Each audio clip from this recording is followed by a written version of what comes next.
ฮัลโหลมาอีกแล้วพี่น้องมาบัดนี้ประเภทของหวานครับผมมีเบิดทุกอย่างพี่น้องเอ้ยของหวานไผมักเด็กก็เลือกเบิ่งเอาเด้อพี่น้องเด้ออันนี้เป็นไฟล์ของหวานพี่น้องไอ้หนุ่มเพลย์บอยหรือว่าวงดนตรีเพลย์บอยเขาจัดให้ของข้าวหากันแล้วบัดนี้มีของหวานพี่น้อง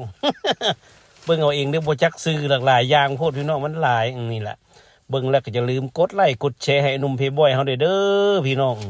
อันนี้อาหารอยู่ที่วัดบุญคูนเข้าวัดลาวสามัคคีธรรมรามเมืองลาว่านรัฐกิวเบกประเทศแคนาดาพี่น้องมื้อนี้วันเสาร์เดือน3วันที่8 2025พี่น้องเลยบุญคูนเข้าเบิ่งแล้วก็อย่าลืมกดไลค์กดแชร์ให้ไอ้หนุ่มเพย์บอยเฮาเด้อพี่น้องเลย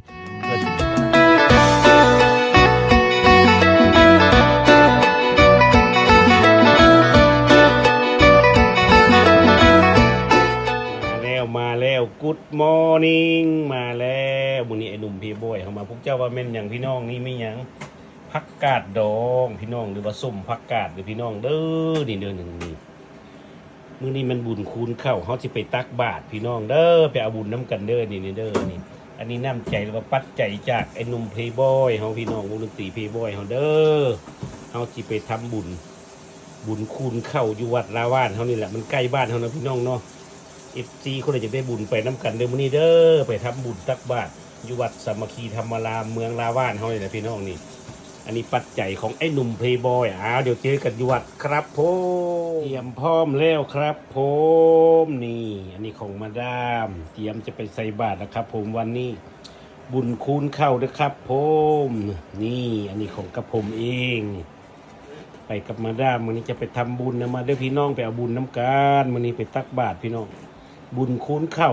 อยู่วัดสามัคคีธรรมรามเมืองลาว่านเขานี่แหละพี่น้องนี่เตรียมพร้อมละกำลังชิไปอาบน้ำอันนี้แจงเรียบร้อยอันนี้นะเตรียมชิไปอันนี้ของมาดามอันนี้ของกระผมครับผมนี่ เราเตรียมชิไปใส่บาตรมาเด้อFCทั้งโซโปลาว FC ทั้งไทยแลนด์เอาบุญน้ำกัน FC ทั้งแคนาดาเขาคือกันพี่น้องนี่เตรียมพร้อมแล้ววันนี้เขาจะไปทำบุญนะครับผมบุญคูณเข้าหรือว่าบุญเดือน3หมู่บ้านทางโบจักเนาะนี่จะเพิ่นว่าบุญคูณเข้าเขาก็เว้าน้ำเพิ่นพี่น้องนี่ก็สิประมาณนี้ละพี่น้องนี่มาติดตามมื้อนี้เฮาสิไปฮอดวัดแล้วเฮาสิไล่ให้เบิ่งพี่น้องเดี๋ยวอาบน้ำนุ่งเครื่องก่อนแล้วสิถ่ายให้เบิ่งอีกฮัลโหลสบายดีกู๊ดมอร์นิ่งมาแล้วเตรียมสิไปใส่บาตรเตรียมพร้อมแล้วพี่น้องนี่ไปเอาบุญน้ำกันเด้อบุญคูณเข้ามื้อนี้พี่น้องเฮาสิไปใส่บาตรจะมาติดตามเบิ่งว่าสิเป็นจังได๋เนาะมาเด้อไปเอาบุญน้ำกันบุญคุณเข้าเด้อมื้อนี้อยู่วัดละว่านป้าเตรียมพร้อมแล้วพี่น้องบุญคูณเข้ามื้อนี้น่ะบุญเดือน3เพ็งมันบ่บุญเนี่ยก็บุญคูณเข้าโอเคเจอกันอยู่วัดพี่น้องโอเคมาฮอดวัดแล้วพี่น้องคนหลายขนาดบ่มีบนโจทย์พี่น้องรถหลาย มาถึงวัดแล้วพุ่นน่ะเบิ่งข้างหลังพี่น้องรถป้าทุกคนคือมาตักบาตรหลายแท้มื้อนี้พุ่นน่ะแต่เอาเฮาสิถ่ายให้เบิ่งในพี่น้องในรถคุณนะบริเวณวัดเนี่ยพี่น้องคนหลายแท่หลายว่าจะมุ้ยบนชิจอดคุณนะเพราะมันก็มีหิมะเนี่ยคนหลายมึงนี่พี่น้องพุ่นโบมีบนจอดเลยพี่น้องกับพุ่นนะตายไม่มีที่จอดเลยครับผมพุ่นรถเต็มโบมีบนจอดพี่น้อง เอาที่เข้าไปในวัดก็จะมาติดตามมันเป็นยังไงโอ้ดีนพุ่นมาเต็มสูตรเลยวันนี้นะพี่น้องหนาวอากาศ-9 -10พุ่นเลยมาเด้อFCของไอ้หนุ่มเพย์บอยไปเอาบุญน้ำกันที่เข้าไปในวัดก่อนวันนี้ได้จะไปไล่ให้เบิ่งเด้อเจอกันอยู่ในวัดครับสบายดีมาอีกแล้วไอ้หนุ่มเพย์บอยมาทายอาหารอยู่วัดพี่น้องมื้อนี้บุญคูณเข้าเนาะอยู่วัดลาวสามัคคีธรรมรามเมืองลาว่านรัฐกิวเบกประเทศแคนาดาพี่น้องเอ้ยมาแล้วมาเบิ่งอาหารพี่น้องว้าเท่าหลายแท้หลายว่าพี่น้องเพิ่นพากันเอามาวัดเนาะทีละคนก็เฮ็ดมาแนวหลายอย่างหลายเบิ่งเอาเองเด้อพี่น้องเด้อมีหยังเด้เบิ่งแล้วน้ำลายออกพี่น้อง มื้อนี้แม่วันเสาร์พี่น้องวันที่8 เดือน 3 2025เด้อพี่น้องเด้อวันเฮ็ดบุญคูณเข้าอยู่ทางเมืองกิเบกประเทศแคนาดาเมืองลาว่านรัฐกิเบกประเทศแคนาดาโอ้ยขอโทษเว้าผิดเว้าถูกพี่น้อง มาเบิ่งอาหารสาวพุทธมีน้ำใจใส่ศรัทธาเอามาคนละอย่าง2อย่างเด้อพี่น้องมาเบิ่งเอาเด้อนี่เด้ออาหารเพิ่นน่ะนี่จะแนวเป็นตะแซ่บพี่น้องให้เบิ่งเด้อพุ่นน่ะป๊าดทุกพี่น้องเลยเบิ่งไปเบิ่งมากันน้ำลายไหลได้ไฟเฮากันได้เนาะ น้ำลายไหลอย่างเงี้ยเอาถ่ายเบิ่งเบิดถ่ายทั้งขวางทั้งยาวให้เบิ่งนี่ประมาณนี้แหละพี่น้องเอ้ย เบิ่งแล้วก็อย่าลืมกดไลค์กดแชร์ให้ด้วยมาอีกแล้วพี่น้องมาบัดนี้ประเภทของหวานครับผมมีเบิดทุกอย่างพี่น้องเอ้ยของหวานไผมักเด็กก็เลือกเบิ่งเอาเด้อพี่น้องเด้ออันนี้เป็นไฟล์ของหวานพี่น้องไอ้หนุ่มเพลย์บอยหรือว่าวงดนตรีเพลย์บอยเขาจัดให้ของข้าวหากันแล้วบัดนี้มีของหวานพี่น้อง เบิ่งเอาเองเด้อบ่จักซื้อหลายอย่างโพดพี่น้องมันหลายนี่แหละเบิ่งแล้วก็อย่าลืมกดไลค์กดแชร์ให้หนุ่มเพย์บอยเฮาเด้อพี่น้องอันนี้อาหารอยู่ที่วัดบุญคูนเข้าวัดลาวสามัคคีธรรมรามเมืองลาวานรัฐกิวเบกประเทศแคนาดาพี่น้องมื้อนี้วันเสาร์เดือน3วันที่8 2025พี่น้องเอ้ยบุญคูนเข้าเบิ่งแล้วก็อย่าลืมกดไลค์กดแชร์ให้หนุ่มเพย์บอยเฮาเด้อพี่น้องเอ้ยเพื่อจะเป็นกำลังใจ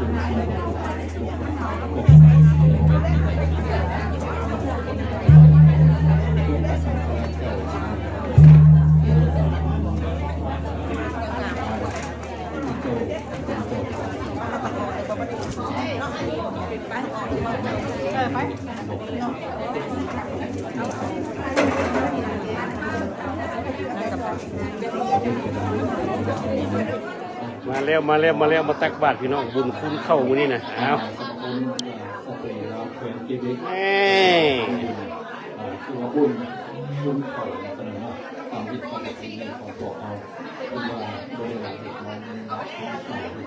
ุญคุณเข้าเด้อมาบุญนำกันพี่น้องมื้อนี้นะมาเอาบุญนำกัน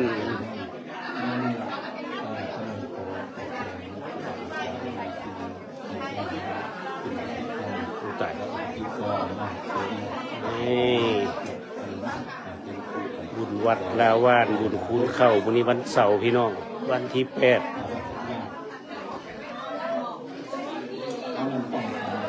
มันก็เห็นในวันทองซะนะเอาบุญน้ำกันเด้อเอาบุญน้ำกันมื้อนี้นะอ้าวได้บุญหลายๆได้บุญหลายๆสักตัวมาเอาบุญน้ำกันพี่น้องบุญคูนเข้านี่นะนี่ได้เข้าแล้วนะนี่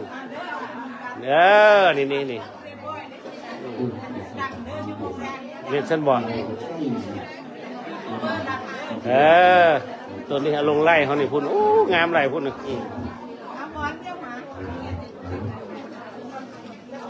ประชาชนกำลังลางมาพี่น้องรถบ่มีมันจอดติดกันอยู่เป็นแถว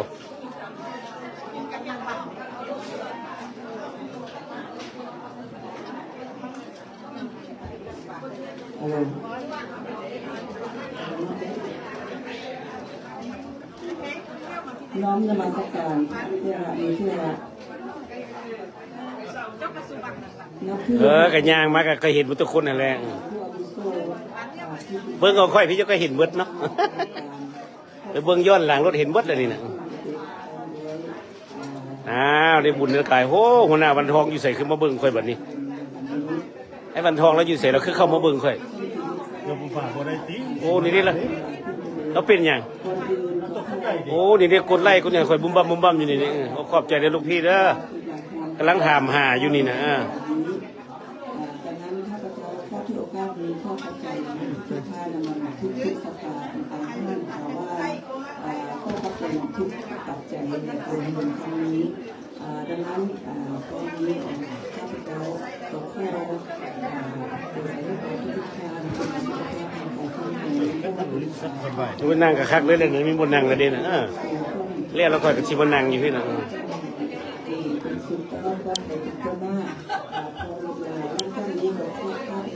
ค่อยไล่อยู่คนไทยนั่น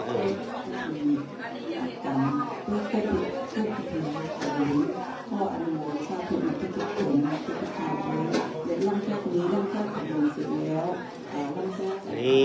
ก็ประมาณนี้พี่น้องนี่จะไม่เขาชีใส่ผู้เดียวซ้ำพระเอกคนเล่นในวันนี้ใส่บ้านผู้เดียวนี่ซ้ำพระเอกคนเล่นในวันนี้เอา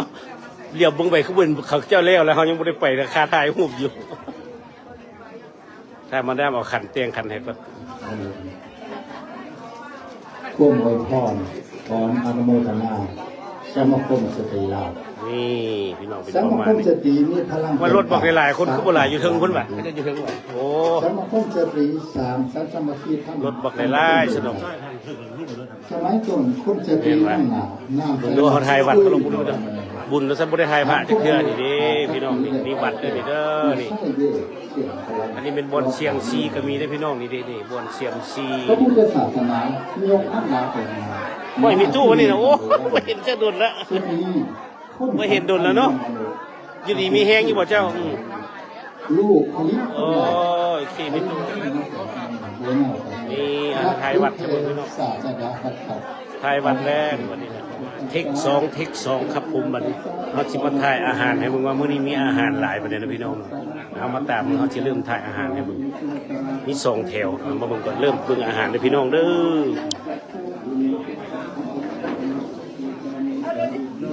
นี่เริ่มจะฝ่ายนี่พี่น้องเบิ่งเป็นทีละอย่างแล้วเด้อบ่จักสิว่ามีหยังเลยพุ่นอาหารบุญคูณเข้าพี่น้องพุ่นนี่เป็นอาหารเด้อพี่น้องเด้อเบิ่งให้เบิ่งทีละน้อยๆนี่อยู่วัดลาวานเฮาเด้อพี่น้องนี่ถ่าย2ทางเอาถ่ายทีละแถวพี่น้องนี่เป็นบุญคูณเข้าพี่น้องอาหารเยอะแยะเลยพี่น้องบุญคูณเข้าฉันคุณบุญยังชีซ่าอาหารนะคุณนะแนวนี้เป็นตัวเสียบเลยนี่เบิ่งเอาเองเลยพี่น้องนะโบจักมันเป็นอย่างเดียวนี่อันนี้เป็นอาหารพี่น้องเยอะแยะเลยพี่น้องโอ้มีไฟเข้าไฟซอบมาแถวนี้มีอย่างมาเบิ่งแถวนี้พี่น้องมีอย่างวันนี้มาเบิ่งแถวนี้มีอย่างวันนี้สบายดีโอ้โหอันนี้เป็นข้าวขนมจีนพี่น้องนี่คือปุ้นบ้านเขาเนี่ยเบิ่งดู FC นี่ FC สบายดีสิโอ้กำลังเตียงหน้าบัดนี้โอเคนี่บัดนี้มาเบิ่งพุ่นนี่ข้าเจ้าพี่น้องเบิ่งเอาเด้อนี่นะบุญคูณเข้าสักอยู่วัดเมืองลาวานเขานี่แหละจงเอากันเจ้าเสด็จด่วนลงมาเบื้องลุมเตมหาวิธีและมหาสมุทรเป็นขอองค์ประกอบด้วยสมาธิกับทั้งน้ำคอและนี้จำเชื่อเป็นผู้ทำคงโมปานา กำลังฟังเทศกันพี่น้องเด้อฟังเทศกันเด้อไปได้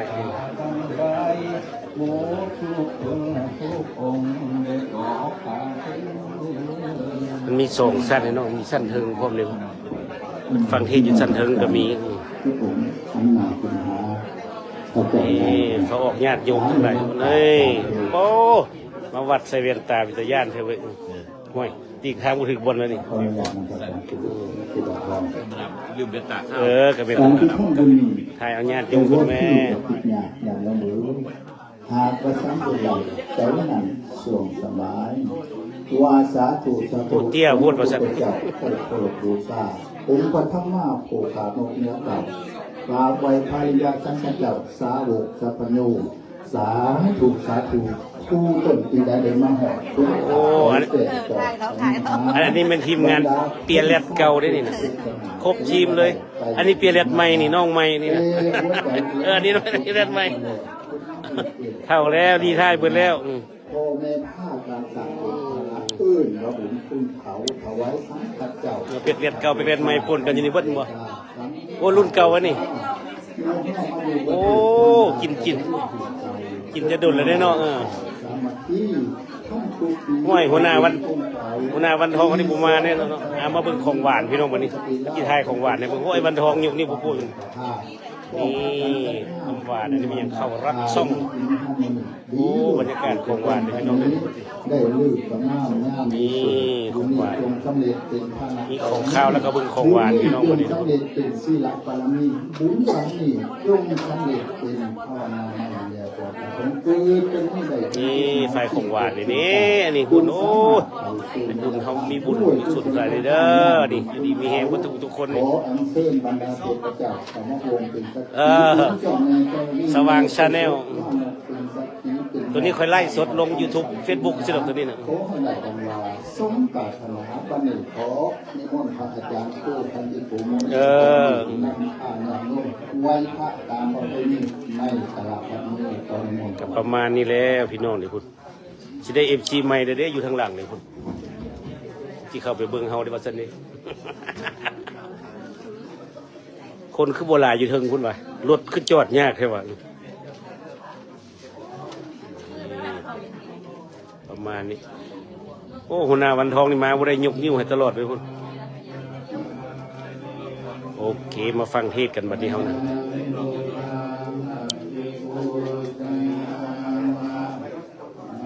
น้องถ้าเบิ่งเทค3พี่น้องอันนี้เทค2เด้อถ้าเบิ่งเทค3เอาตัวที่3พี่น้องกำลังใส่บาตรใกล้สิแล้วล่ะ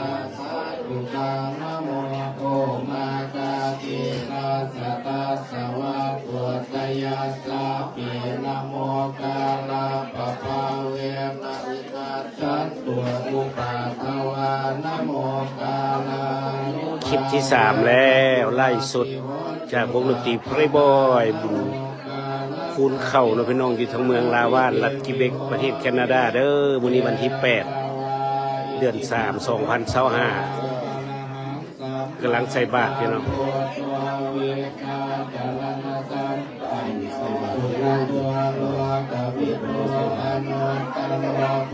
ญาติโยมกำลังใส่บาตรนะครับผม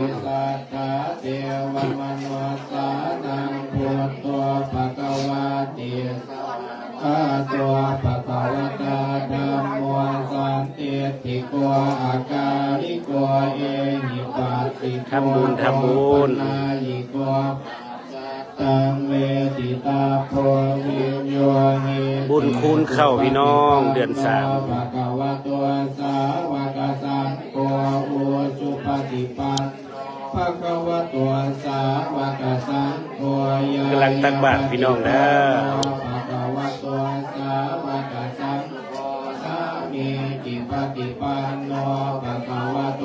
สาวกสังโฆจิตังกัตตาลิปุริขอบใจเด้อ FC ที่เข้ามาเบิ่งแล้วอย่าลืมกดไลค์กดแชร์ให้แน่โอ้ซ้ำเป็นพระเอกได้ตักผู้เดียวนะคุณ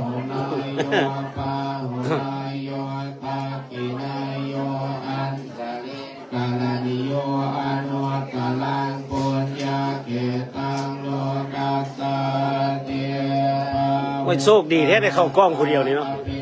โชคดีได้เข้ากล้องผู้เดียวอันนี้บ่มีหมู่เป็นพระเอกในตัวน่ะ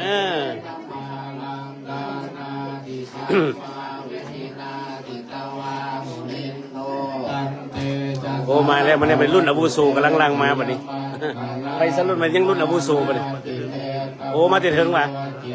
เป็นแต่เขาเจ้าอยู่เทิงเนาะเขาเจ้าลงมาล่างบัดนี้สบายดี FC บ่ทุกคน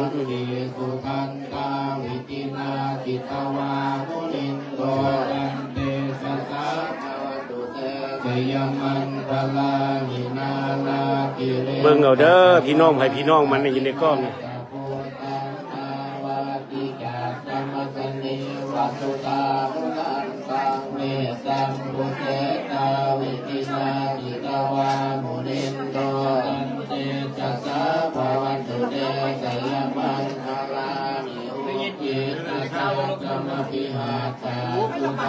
บ่ยืนรถบนหยังยืนรถ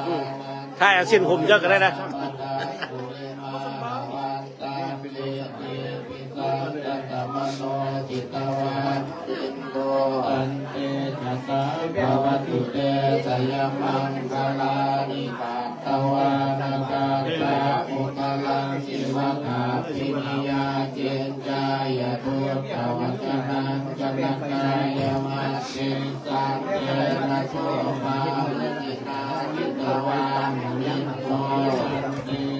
โอ้นี่ก็จะลงมาเถิงอันนี้นะ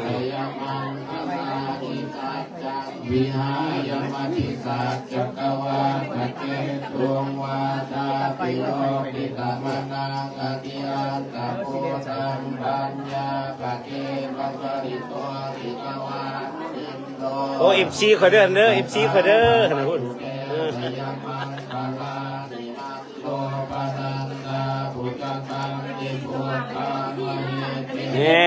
แม่นเบิดละหั่นน่ะนี่เบิ่งย้อนหลังก็ได้ภาวันตุเตสยามังคลานิทุกขาเอเตสุตะเกละสุตาตาตังพระมา ทำบุญวันบุญคูณเข้าพี่น้องมื้อนี้น่ะวันที่8เดือน3 2025อยู่รัฐกิเบกประเทศแคนาดาพี่น้องเอ้ยอยู่วัดลาวสามัคคีธรรมารามเมืองลาวานรัฐกิเบกประเทศแคนาดา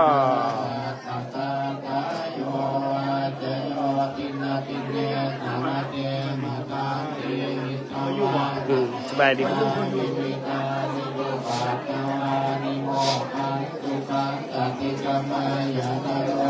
บายดีสบายดีคุณมาทำบุญมื้อนี้นะคุณ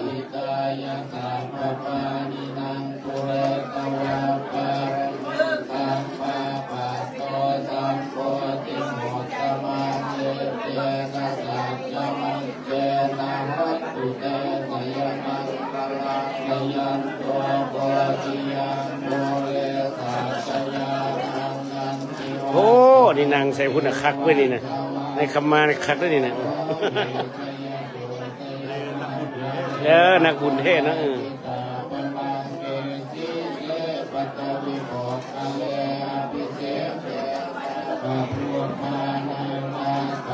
โอ้คนอยู่ถึงหลายเนาะสนเนาะบักหลายๆพวกนั้นเฉพาะรถบุญบดจอดนะจอดตันกันเพื่อออกได้กันยังไงนะมันเมื่อนะตันทางกันเพื่อได้เจ้าของห้านธาตุหลวงพระบางเข้ามาแล้วหุ่นยิ้มเปื่อยๆอยู่หุ่นว่าเห็นดุลแล้วเว้ยผู้งามเลยว่าเห็นดุลแล้วอันนี้เจ้าของห้านหลวงพระบางเด้อดิเด้อเดี๋ยวหุ่น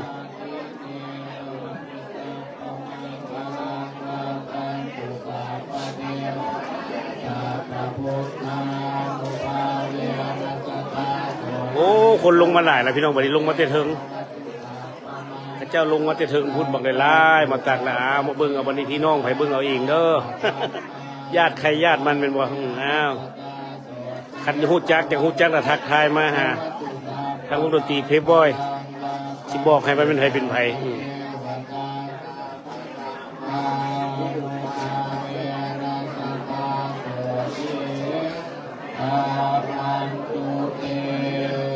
เยอะแยะเลยเดี๋ยวคุณนะเฮาใส่ก้อนมูแล้วเฮานะ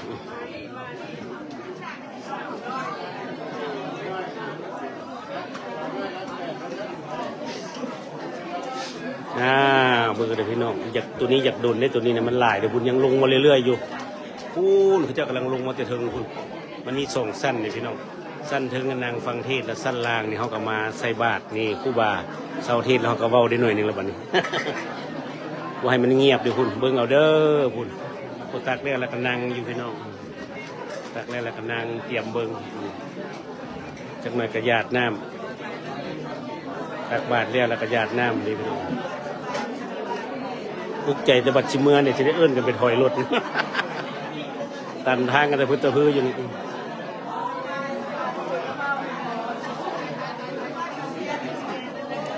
บรรยากาศดูพี่น้องเด้อคุณ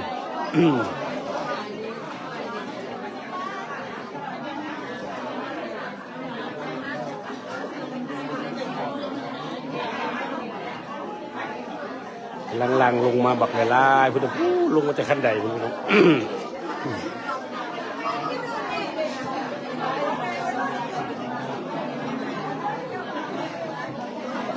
บุญคูณเข้าให้บุญคูณเข้า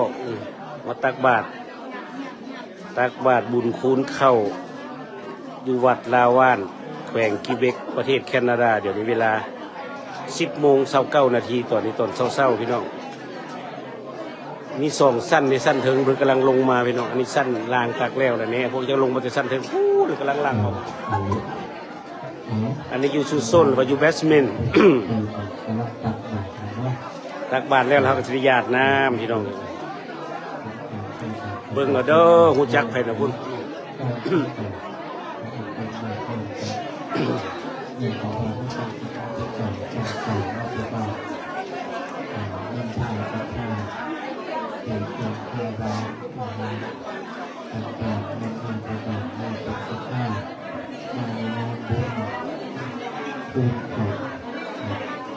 ผมพูดล่าง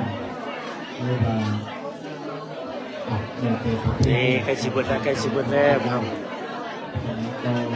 ทำให้เขาดูการเกิดขึ้นด้วย ประเพณีบ้านเฮา ก็อาจจะไม่เนี่ยก็อาจจะต้องคงง่ายก็เนี่ยเป็นง่าย มาแล้วอินเทอร์เน็ตเข้ามาแล้วพี่น้อง เพื่อเป็นการสื่อสารเพื่อเป็นการเข้าสื่อสารของด้านหลังเข้าทางหลังผู้บริโภคเขาผู้บริโภคอาหารผู้กินก่อนเพื่อไม่ได้เป็นพลังกำลังในการสู่ชีวิตในการใช้ชีวิตอยู่ ใกล้จะหมดแล้ว1 2 3นี่อีก10 คนประมาณ10 คน เพื่อดำรงชีวิตอยู่เพื่อสมดุลบำรุงคุณงามความดี ฟังเทศแล้วก็ตักบาตร ติดยุคนะยุคการเข้าถึงนะต้องให้ทำยุคการที่เราไม่พลาดของเราเลยต้องติดการยุคการเข้าถึงนะทำติดเรื่องการทำติดในยุคการให้การเข้าถึง ตักแล้วมันก็เจือใส่กระตาจังซี่พี่น้องมันหมด ในสถานที่การดำเนินชีวิตประจำวันในการฝากที่เป็นการเป็นการเดินเอาเรียกว่าเป็นการเป็นยังก็จะไม่บุญคุณเขาที่เพิ่งหนอก นี่บุญคุณเข้าอยู่เมืองนอก คุณเขาไม่นอกครับตั้งใจว่าให้เป็นการเพื่อที่ว่าเข้าออกง่ายๆจากที่ไอเปลี่ยนง่ายๆเนาะในการเราเห็นคุณเขาแล้วก็เราเป็นคุณเขาเป็นในหน้าเป็นเกียวแล้วเอาเขามาก็แบบที่ภาษาแบบนี้เป็นการรูปการในตามสภาพเป็นรอบที่จะเป็นตามสภาพเป็นรอบที่เป็นดู ขอบคุณนะครับเด้อที่ตามชมอย่าลืมกดไลค์กดแชร์ให้หนุ่มเพย์บอยนะพี่น้องกดไลค์เลยเป็นเศรษฐีนะครับผมกดแชร์ก็ให้มีเงินล้านนะครับ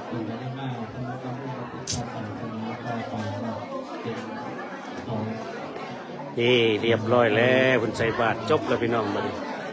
ก็ฟังเทศน์แล้วก็ญาติน้ำแล้วก็สั่นเข้าแล้วก็เมื่อที่บัดนี้พี่น้อง เพราะนั้นตัวไปเองเนาะญาติน้ำแล้วก็สั่นเข้าแล้วก็เมื่อไปเมื่อมันบัดนี้นะเรียกมันก็ประมาณเที่ยงพุ่นแล้วนี่ งงหนึ่งพุ่นว่า ช่องบอกว่าต้องได้กินข้าวหนาวแห้งนิดหน่อย หนาวมื้อนี้นะอากาศเย็นหลายมื้อนี้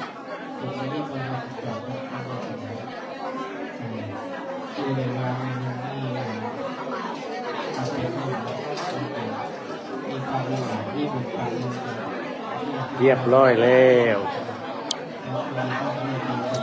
ตักบาตรเรียบร้อยแล้วพี่น้องวันนี้นะเรียบร้อยแล้วเขาสิทายเอาคุณจักหน่อยหนึงแล้วเขาก็สิปิดกล้องกันเอาไปเบิ่งเด้อวันนี้เพิ่นตักแล้วเพิ่นก็มานั่งท่าฟังเทศน์พี่น้องนี่เพิ่นก็มานั่งท่าฟังเทศน์ฟังธรรมอันนี้เมียครัวเขาเนี่ยเขาเป็นเมียครัวทั้ง FC อีกบ่ธรรมดา ต่างๆกับหลวงตาที่เป็นของใคร